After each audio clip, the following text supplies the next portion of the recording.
Inside almost every failed rebrand, there is the same boardroom moment. A pile of warnings on the table, a CEO who already knows what he wants, and a deck that frames the warnings as resistance to change.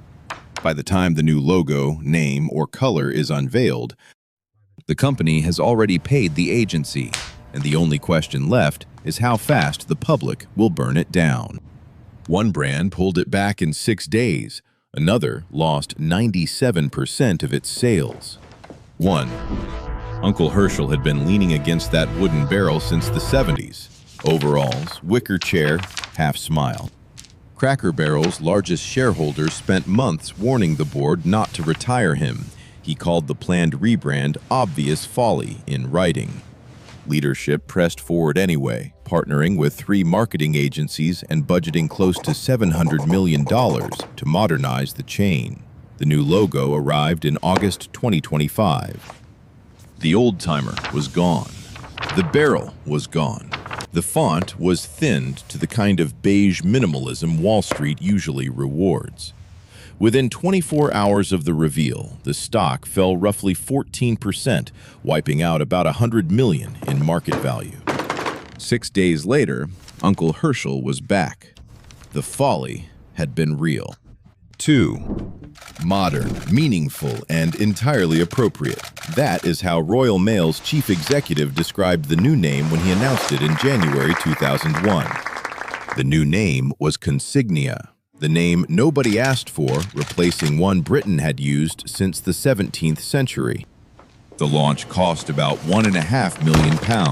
The BBC called it a duffer. Postal workers refused to use it. A union leader told employees to keep saying post office out loud, which they did. Within 15 months, the company quietly admitted defeat and spent another £1 million reverting to Royal Mail.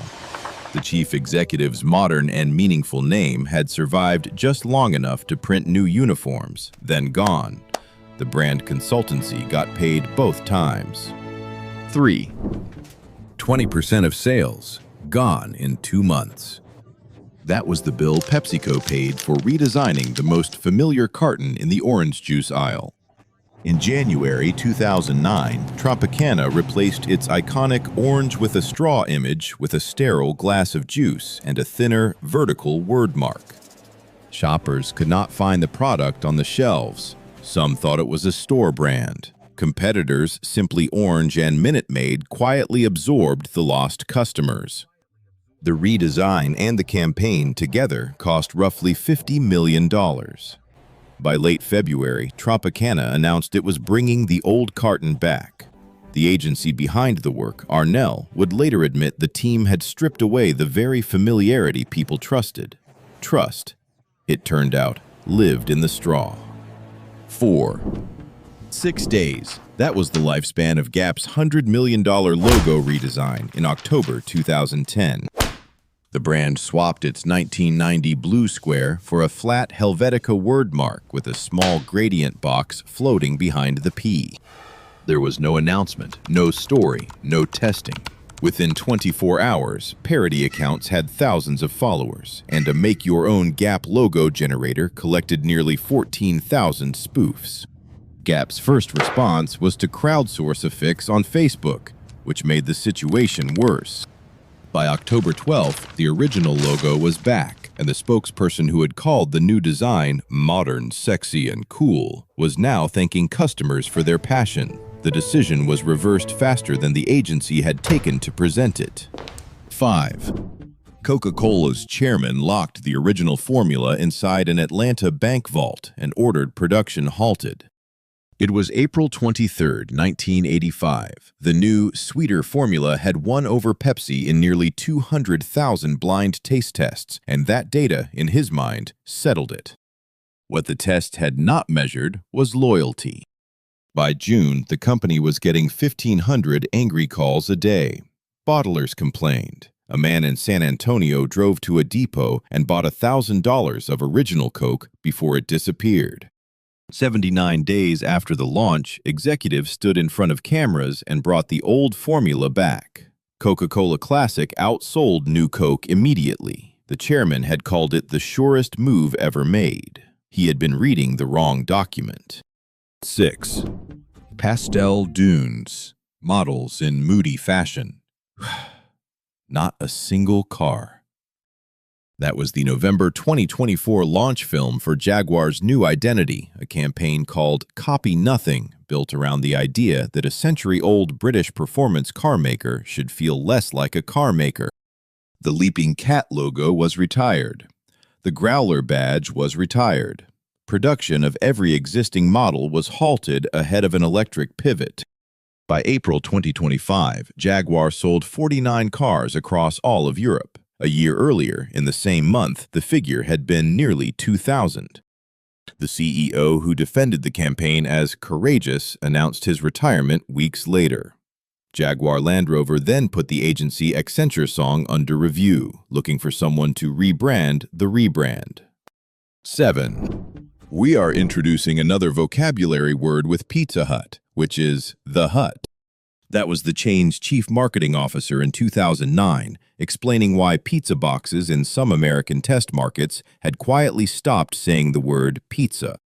The reasoning was that the Hut tied in nicely with the texting generation. The branding press laughed first. Customers laughed next. CBS asked the obvious question, what exactly should anyone expect from the Hut? Pizza Hut, owned by Yum Brands, then issued a confused press release insisting it was not changing its name, while continuing to print boxes that said The Hut. The vocabulary word never caught on. Yum had pulled the same kind of stunt the year before in the UK, calling restaurants Pasta Hut. People did not buy that one either. 8. A third translucent circle, slightly off-center, floating awkwardly behind the famous red and yellow ones. That was the centerpiece of MasterCard's $10 million 2006 corporate rebrand, designed by Future Brand and accompanied by the slogan, The Heart of Commerce. Designers called it cluttered. Consumers said it looked busy and confusing. The press release explained that the third circle represented MasterCard's three-tier business model, franchising, processing, and consulting, which is something no actual cardholder had ever needed to think about. The company quietly walked the rebrand back in stages. The new logo was kept for corporate communications only. The cards in everybody's wallet stayed exactly the same. $10 million bought a logo that was never allowed near the product it represented. A pattern is starting to harden. The boardroom hires an agency. The agency builds a deck explaining why the change is necessary. The warnings from designers, focus groups, dealers, fans, even shareholders are reframed as resistance. The new mark goes live. Within weeks, the spreadsheet starts telling a different story than the deck did. 9. The official explanation said the rebrand was about expanding what the network could be. The unofficial explanation, given to TV Week by a former executive, said the old name had been associated with geeks and dysfunctional antisocial boys in their basements. That was July 7, 2009, the day the Sci-Fi Channel became Sci-Fi. The new spelling, executives said, was how the 18 to 34 crowd would text the word. Polish viewers had a different reading. In Polish, sci-fi suggests filth, pus, or syphilis. Stephen Colbert mocked the change on national television within days. The network kept it anyway, because reverting would have meant admitting the executives had publicly insulted their core audience to chase one that did not arrive. The audience noticed. 10. The host on the Today Show asked the new CEO a simple question. What does WW stand for? The CEO could not answer. It was September 2018, and Weight Watchers had just announced it was no longer Weight Watchers. The two letters, the company said, were a marquee, not an abbreviation. Subscribers were confused. Press headlines kept writing WW, the company formerly known as Weight Watchers. That November, the stock dropped 29% in a single day after a soft earnings report. By 2025, after a stretch of further struggle and a new chief executive, the company brought the old name back with the original blue and a return to the uppercase word mark. 7 years of WW had quietly been canceled. 11. 81%. That was the share of UK consumers who told Pizza Hut in its own customer poll that they wanted the word pizza back on the door. The chain had quietly rebranded select restaurants to Pasta Hut in 2008, a trial intended to push a new Tuscany pasta range. The marketing team framed the experiment as listening to customers. The customers responded by voting overwhelmingly for the chain to stop pretending. Pasta Hut signs came down within months. The new pasta dishes stayed on the menu. The whole episode revealed something quieter, that a brand trial run by the same people who already wanted the change is not actually a vote. It is a press release wearing a survey costume. 12. Coupons were a drug. That was Ron Johnson, the former Apple retail chief, explaining why JCPenney's lifelong customers had abandoned the chain after he removed nearly all of them in early 2012. Johnson's pitch had been that customers wanted honest, fair and square pricing instead of fake markdowns. Internal teams urged him to test the strategy in a few stores first. He famously replied, "We didn't test at Apple." Comparable store sales fell roughly 25% in his first full year. The company posted a net loss of $985 million. Johnson was fired in April 2013, less than 17 months after taking the job. He had treated the customer base he inherited as a problem to be educated. They were the customers. 13. Page 17 of a leaked document compared Pepsi's logo to the Mona Lisa. Other pages compared it to the Parthenon, the Earth's magnetic field, and the gravitational pull of stars. The 27-page presentation, made by Arnell Group in 2008 to justify a $1 million logo update, somehow ended up online. The redesign itself was small. The wave inside the circle was tilted slightly. The document around it explained the tilt using terms like perimeter oscillations. The internet treated the document as a parody until people realized it was real. Peter Arnell, the same designer who would soon ruin the Tropicana carton, was later quoted describing his own work on this kind of project in much blunter terms. The logo was kept. The leaked document outlived the rationale. 14. The owner decided red was a luckier color than blue. And that was enough. Vincent Tan, the Malaysian billionaire who had bought Cardiff City Football Club, announced in May 2012 that the club's home kit, blue since 1908, would be switched to red, and that the bluebird crest would be demoted in favor of a Welsh dragon. Tan said the change would help the club appeal to international markets. Cardiff supporters, known locally as the Bluebirds, marched in protest. They sang through promotion to the Premier League and back down again. By January 2015, Tan reversed the decision and restored blue. The club's first-ever promotion to the top division had played out in red, drowned in a backlash nobody on the board had wanted to hear. 15. By February 2015, Radio Shack had filed for Chapter 11, was delisted from the New York Stock Exchange, and was preparing to close around 2,000 stores.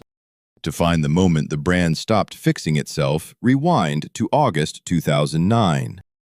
That was when the company tried to soften its image by rebranding as The Shack. Critics noted at the time that nobody wants to buy cutting-edge technology from a shack. The slogans then changed every year. The Shack gave way to Let's Play, then to It Can Be Done When We Do It Together. Each rebrand stacked on top of the last. The product mix never sharpened. The customer never knew what Radio Shack was for. By the time of the bankruptcy, almost nobody could explain it either. 16. A capital M tipped on its side. That was the centerpiece of the new Animal Planet logo in 2008, when the channel decided its longtime elephant and globe mark looked too gentle. The London agency Dunning Ely Jones produced a chunky word mark in green and silver that branding blogs almost in unison called one of the worst rebrands of the year. The channel's content shifted around the same time toward more aggressive reality programming. Animal hunts, captures, jail-style enforcement work. Ratings did not lift in the way executives had promised. By October 2018, Animal Planet brought the elephant back, leaping this time, blue, looking more like the original than the M ever did. The sideways M had survived a decade. Almost nobody missed it. There is a tell in many of these stories. The company is not refreshing its brand because customers asked for it. It is refreshing because the leadership team needs something visible to point at, a deck, a launch, a press cycle. The brand pays the bill for the boardroom's need to look busy. 17. By late 1998, Boston Chicken Inc. had filed for Chapter 11 with losses north of $700 million.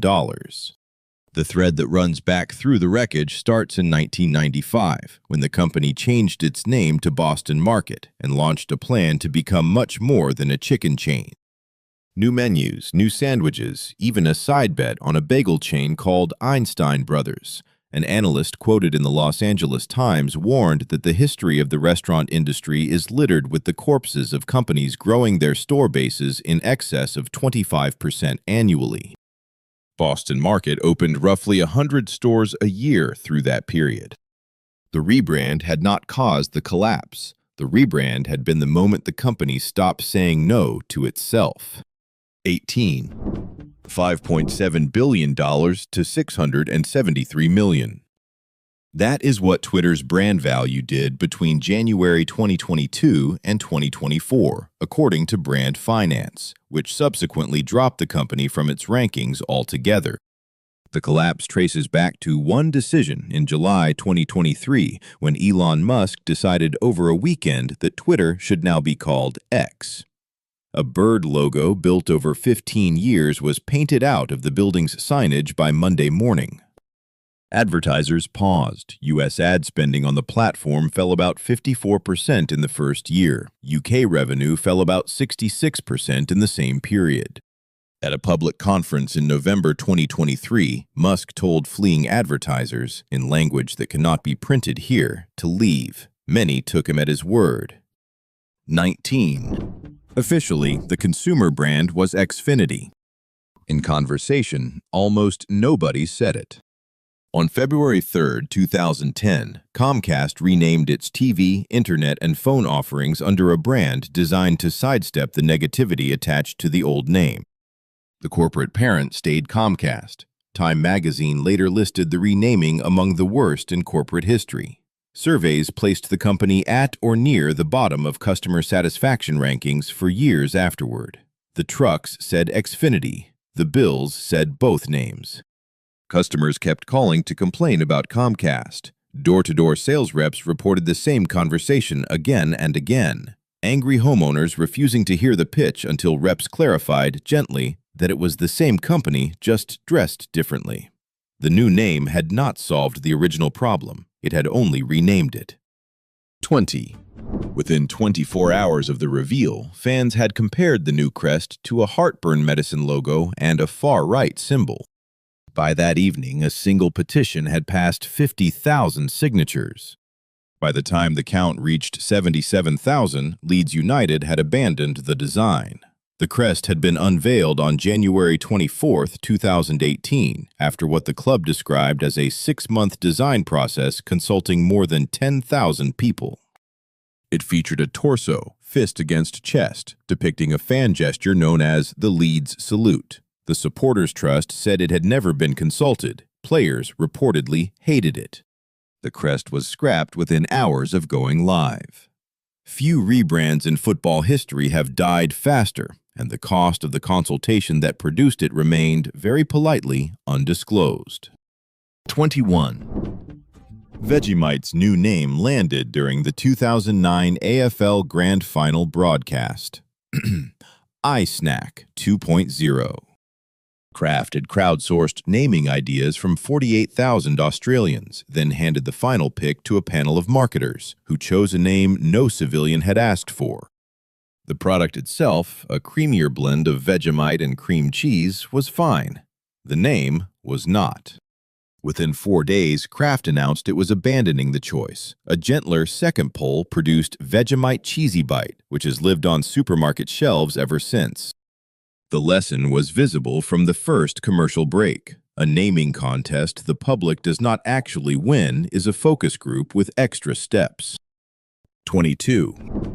The red oval that had carried Kraft's name on every shelf in America for decades was retired in February 2009, replaced with a lowercase word mark, an explosion of color, and the tagline, "Make Today Delicious." Designers immediately called it cluttered. Critics said it looked like a stock logo from a free template site. Within 5 months, Kraft tweaked it. By 2012, the company had spun off its North American grocery business and quietly returned to a refreshed version of the original red oval. 3 years of effort produced a logo that mostly looked like the one before it. The agency had been paid. The shelves looked the same. The delicious tagline had been quietly retired. Look across these cases, and the same shape keeps showing up. A board approves a rebrand because something underneath the brand is not working. Sales, attention, market share, identity. The rebrand is asked to fix the thing it cannot fix. The agency builds a story that makes the change feel inevitable. Customers who do not get to read the deck react to the surface. The boardroom, which mistook movement for progress, then has to choose whether to apologize publicly or keep pushing. The biggest reversals in this list happened when the apology came faster. 23. Reed Hastings sat in front of a camera and apologized. It was September 2011, and Netflix had just announced it would split its DVD service from its streaming service, rebranding the DVD half as Quickster. Customers had already been asked to absorb a 60% price increase weeks earlier. Now they would also need 2 accounts, 2 queues, 2 billing entries. Within weeks, Netflix lost an estimated 800,000 subscribers. The stock fell about 77%. The company's own SEC filing for 2011 still records the rebrand and its retraction in plain language. 23 days after the announcement, Hastings killed Quickster. The price hike, however, stayed. The apology had been about the brand. The boardroom had not, in the end, apologized for the math. 24. A flipped lowercase b perched where an uppercase P used to sit. That was the centerpiece of IHOP's June 2018 rebrand to IHOB, International House of Burgers. The chain teased the change for a week. People guessed breakfast, bacon, biscuits. The reveal was burgers, a category in which IHOP had no public reputation. Burger King changed its own Twitter handle to Pancake King in response. Wendy's joined the mocking. Foursquare's location data, released a week into the campaign, showed no measurable lift in foot traffic. By July, IHOB quietly became IHOP again, and the company explained it had all been a stunt to draw attention to its existing burger menu. The stunt worked as theater. As branding, it left customers a little more guarded the next time IHOP announced anything. 25. The same company that lost roughly $50 million on a Tropicana redesign in 2009 redesigned Tropicana again in 2024, and the second redesign told the same story almost word for word. The familiar 52-ounce carafe was replaced with a slimmer 46-ounce bottle. Tropicana said the new container was lighter, more sustainable, and cheaper at the register. Shoppers saw a smaller bottle for nearly the same price per ounce. By October 2024, year-over-year sales were down about 19%, according to data reported by CNN. The brand had a 15-year-old internal case study about why this exact kind of change had failed last time. Somewhere, a deck still explained why this time would be different. The orange and straw carton had been telling the boardroom the answer the whole time. The pattern that runs through all 25 cases is not stupidity. The people in these boardrooms were graduates of expensive schools, advised by expensive agencies, supported by expensive research. The pattern is something simpler. A recurring belief that a brand is something the boardroom owns, rather than something it rents from the customer. Every reversal on this list, from a 6-day Gap logo to a 2.5-year Cardiff City crisis, eventually came back to the same admission. The people who used the product had a stronger claim on its identity than the people who paid for the redesign. Some of these failures cost millions, some cost hundreds of millions, a few cost an entire company. None of them happened because the warnings were missing. They happened because the warnings were inconvenient. By the time the focus groups, the dealers, the shareholders, the unions, the players, and even the receptionists had pointed at the door, the boardroom had already paid the agency and printed the deck. Admitting the deck was wrong felt more expensive than letting the customer be wrong. If you want more stories where the paperwork tells on everybody, subscribe before the next one arrives. In branding, the customer always gets the final draft.